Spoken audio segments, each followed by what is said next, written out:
Good morning, my dear friends.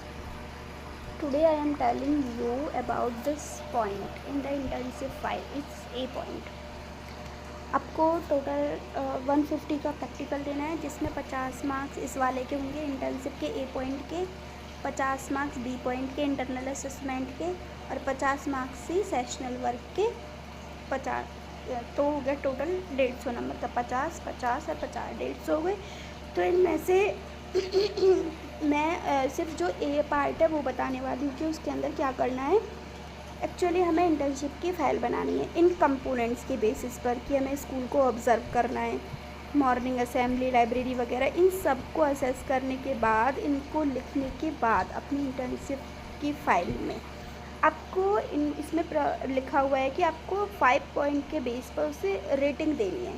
और rating scale के 5 points होते हैं, जो आप गूगल से भी देख सकते हो, या फिर मैं बता देती हूँ। जैसे सबसे ऊपर होता है एक्सीलेंट, यानी कि जब बिल्कुल आउटस्टैंडिंग हो, स्कूल बहुत ही अच्छा हो, everything is available in the school, तो आएगा एक्सीलेंट पॉइंट। नीचे, उससे नीचे वेरी गुड, फिर गुड, फिर फेयर, उसके बाद पुअर।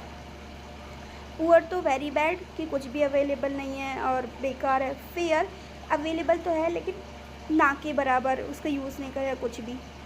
गुड, हम सेटिस्फाई हैं उससे बट नीड इम्प्रूवमेंट की ज़रूरत है।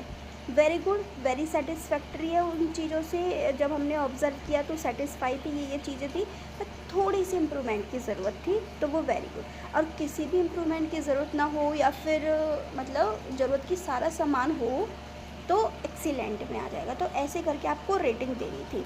अब रेटिंग आप ओवरऑल भी दे सकते हो कि स्कूल जो थी वो ओवरऑल कौन सी रेटिंग पे लाई करता है। तो जो मैंने असेस किया था वो हमारा फेयर पे करता है। मींस चीज़ें तो हैं बट बहुत ज़्यादा इम्प्रूवमेंट की ज़रूरत है।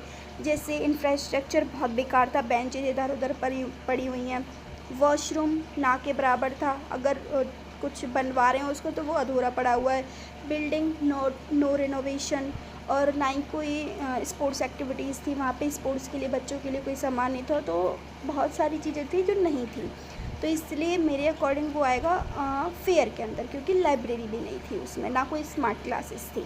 अगर मैं मॉडर्न टाइम के अकॉर्डिंग देखूँ तो जो हमारा स्कूल था वो फेयर में आएगा। तो वैसे ही आपको असेस करके आपको 5 रेटिंग पॉइंट्स पे आपको बस रेट करना है। ये वाला यही कह रहा है कि आपको प्रिपरेशन करना है, प्रिपरेशन तो यही आ जाएगा। ओरिएंटेशन में यही है कि आपने क्या क्या ऑब्ज़र्व किया, या फिर वो सब चीज़ें। And teaching learning material in teaching subject means वो, ये तो सब आप इसी में इन्हीं पॉइंटों में भी लिख दोगे जब टीचर को ऑब्जर्व